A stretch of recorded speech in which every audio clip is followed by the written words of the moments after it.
I made some trivets. I'm sure I'm not the only one to have this problem, but I have a ton of scraps. It's starting to take over my garage. So a bunch of makers got together and decided to have this scrap wood challenge. So I came up with these trivets. They are made out of a bunch of scraps. There's maple and walnut. And I used some brass tubing in between to connect all the pieces. And this is a super simple project to make, and it's a really great way to use up all of your scraps. Let's get started. As you can see, my scrap pile was getting a little out of control, so I took anything that was about 6 inches wide and took it to the table saw to rip them into smaller strips. I tried to keep myself organized, to keep all the grain running in the same direction, but you'll see at the end I was not so successful. I was making a lot of these, so it got a little bit tough. There are some pieces that were unusable for bigger projects, like this one that had a crack in it. All I had to do was cut out the crack that was in the middle, and now these two side pieces could be usable. I then cut those into smaller strips to make it useful for these trivets. I made about 14 of these, and these are going to be for teachers' gifts for my kids to give to their teachers. And since it's from them, I decided that they should help make them too, so they sanded. Thank you, kids. In order to make these trivets just a little bit more interesting, I decided to put a chamfer around all the edges. If you don't have a router table, you can use sanders or hand planes. Just look how cool that looks. I started with the ends first, and then I worked on the sides. These pieces were really small, so I felt safer using these feather boards at the top using a push stick at the front. And once again, you don't need a router table to do this. There are other methods that you could do to make a look like this. I just think a chamfer all around the edges of a piece looks so cool. It kind of looks like emeralds. If there's a hard part to this project, this is it, making sure to drill the holes in the exact locations. I used a jig at my drill press to make sure that I was drilling the holes in the same locations on all the pieces. I told you guys I made 13 of these, correct? Yeah, that was a lot of work. So now it's time to cut the brass. I used this little jig at the bandsaw, and it's really easy to cut brass at the bandsaw, especially this brass tubing. But it's a little bit rough. It also helps to round over the edges so that it's easier to insert the tubing into the holes. Just be careful because it gets hot. If drilling the holes was the hardest part, assembling was the second hardest part. I used some 30-minute epoxy so that I had some extra time for it to set up while I got all the pieces in place.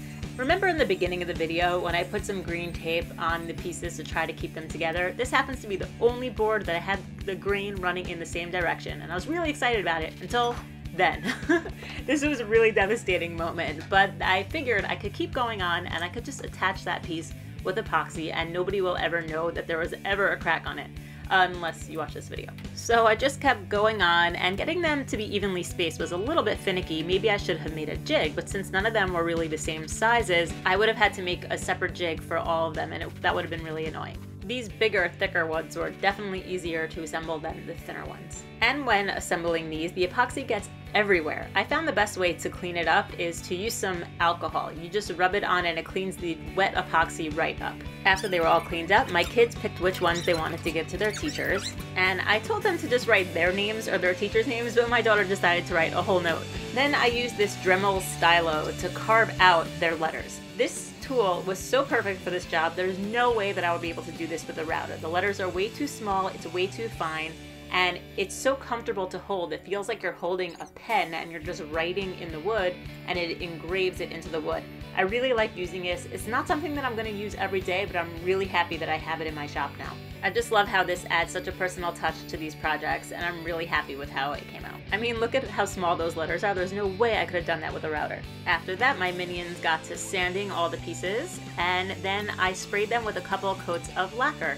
And that's it. This project is really fun and easy to make. I love the chamfer details around all the edges. I think it makes it look really cool. You definitely don't need to use brass. You can use whatever material you like. You can use dowels, you can use ropes, you can use anything you have on hand, and that's what's really cool about this project. These were really fun to make and really easy too. I'm definitely going to be making more of these. This is, I think, a great way to use up your scraps. You can either give it as a gift, or if you sell your stuff at craft fairs, you could just make some extra money on something that you would have put in the burn pile. So let me know what you think. If you like the skinnier ones, the thicker ones, the maple ones, the walnut ones, the ones where there's a mix of both, I want to know what you think about these. And I think the only thing that I would do differently next time is I would make them all the same sizes.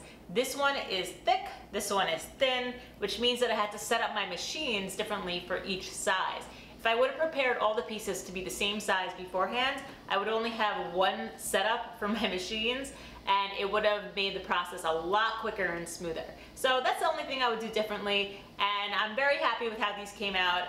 I will be making more of these. Thank you for watching, and I'll see you on the next one. They're made of walnut and maple, and there's too much noise outside. I'm gonna have to do this later.